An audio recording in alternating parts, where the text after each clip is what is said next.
What's going on, boys? It's your resident cheek clapper and homie dapper Wajo Senpai back here from my hiatus, but that's only because I was in the lab working on something that I really was excited to bring you guys today. The sauce that claps up Tearlaments. I've been seeing pretty consistent results with it, both online and in person, so really wanted to bring this to you guys today. What this deck that I'm bringing you is Live Twin Sprite. Now you may be thinking, isn't this the weaker version of Sprite? Maybe, maybe not. Depends on your interpretation. Depends on what playstyle fits you better. But for me, this Live Twin Sprite variant is great. I've been seeing great results with it. So without further ado, I'm just going to go ahead and get right on into it. But before I do, make sure that we hit that like button, comment, subscribe, all those good fun things, and support the channel. And without further ado, let me go ahead and get right on into it.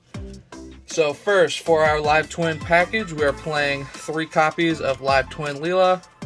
Pretty self-explanatory for anybody that doesn't know what this card does. If you normal summon or special summon one of the small Live Twins, you can special summon the other color out. The other color that will be specialing out is Kill or Pink, or the copy of the extender, Live Twin Kill Frost. This extender piece is especially good because while it's in your graveyard, if your opponent adds a card from your deck to your hand while you control an evil twin on your side of the field, you can draw a card. So draw power is really good in this deck, especially because of things that you'll see later on. Next, I'm playing 2 copies of Sunny Snitch. This is the searcher to get to any one of our Live Twins, and 1 copy of Secret Password. This is to search out our Sunny Snitch. And that is it for the Live Twin package. You might be thinking that's really small, it's really not much, but I promise it's all you need. You could make it an argument to play an extra copy of each of these, but I really don't feel the need to. It keeps the deck small and concise and does what it needs to. So that is all for the Live Twin package. Next, we are going to go to our Sprite package. We are playing, of course, 3 copies of blue. For anybody that doesn't know what the Sprite monsters do, they all have a stipulation. While you control a level 2 on your side of the field, you can special summon them from your hand, and each of them has their own secondary effect. Blue's secondary effect is that you can special summon out another Sprite from your deck. The main one that you'll be looking to get is Sprite Jet. The reason that you want to be specialing out Sprite Jet is because it searches your Sprite spell and traps, so that of course is really nice. Next, we have 1 copy of Carrot, which is a spell and trap negate. You contribute 1 level 2, link 2, or rank 2 monster to negate a spell or trap. 1 copy of Pixies. This card's really good for helping you go in for massive amounts of damage. And 1 copy of Red, which is our spell, or not our spell, our monster negate. Of course, really good in this format, being able to take care of Tearlament effects or anything that we have going on problematic. The Ishizu cards, anything like that. Next, I'm playing 3 copies of Sprite Starter. This, of course, is a godsend. Being able to special out your blue during your standby phase to start getting your plays going is really nice. And we have the 1 copy of Sprite Smashers. Sprite Smashers is really good for those spell and traps, a lot of the back row stuff, especially Mystic Mine. When you start running into those kinds of decks, if you have any problems with those, this really takes care of those matchups. And that is all for our Sprite package.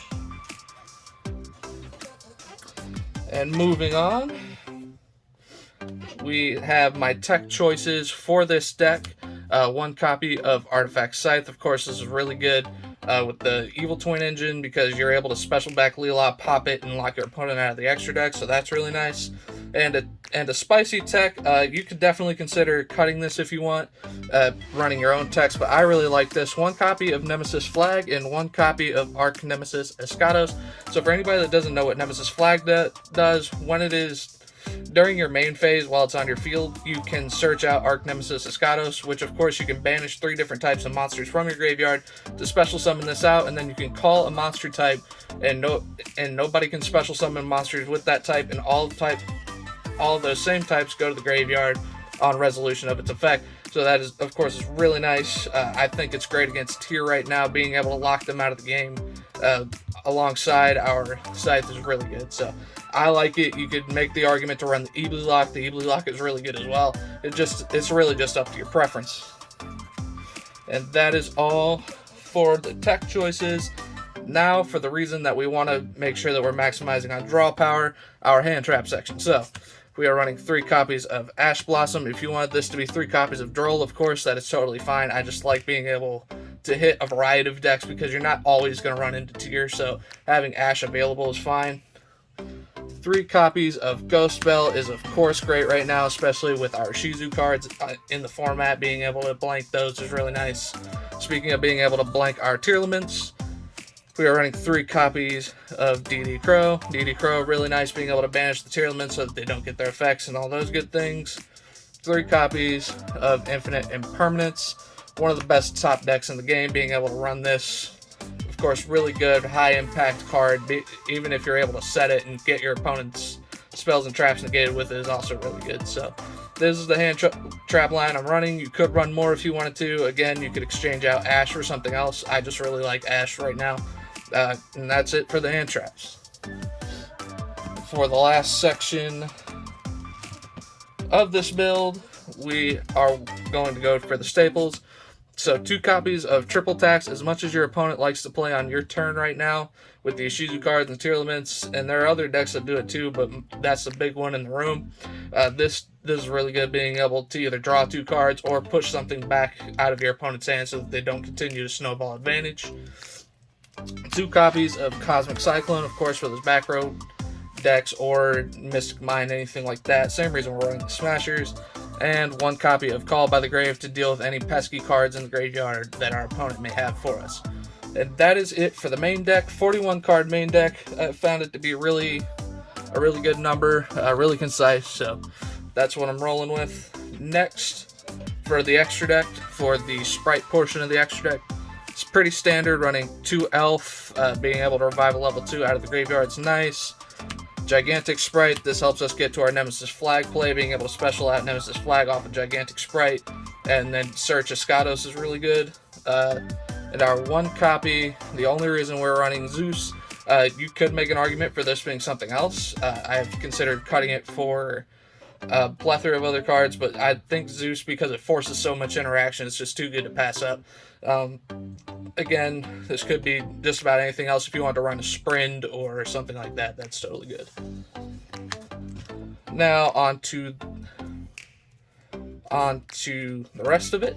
We are running 1 copy of Dark the Dark Charmer, of course, with Darks being so prominent in this meta. Being able to revive a Dark from your opponent's graveyard or your graveyard is going to be really good. Artifact Dagda for our Scythe. 2 copies of Evil Twin Lila, of course, being able to special summon this off of your Kisa Kill and pop your Artifact Scythe, or pop anything on your opponent's field, as Interruption is really good as well. 3 copies of Evil Twin Kisa Kill. Again, being able to get draw power for our hand traps is really nice, and something that I run to proc it. A lot of people don't, but I like Evil Twin Trouble Sunny, just 1 copy of it. Obviously, you can't go into it turn 1 usually because you're locked into the Lynx ranks and level 2s, but turn 2 on the crackback, this applies a lot of pressure. It's a big body, so I really like it. And of course, for the last of our cards, our kill buttons, the Nightmare Unicorn and the Access Code Talker.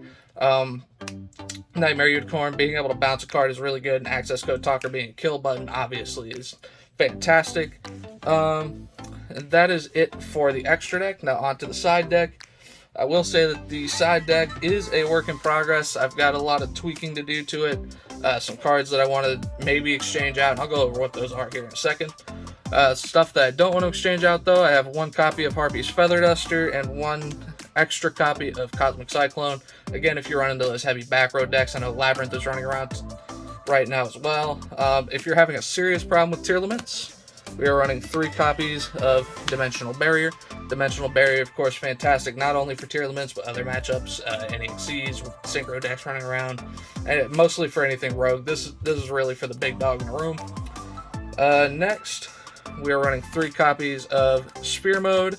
Why take a half measure when you can take a whole measure? Just being able to tribute the entirety of your opponent's board is really nice. Droll and Lockbird, again, if you don't run Ash, or if Ash seems to be ineffective in your matchup, of course this is totally fine. Next, we're running 1 copy of Pankratops.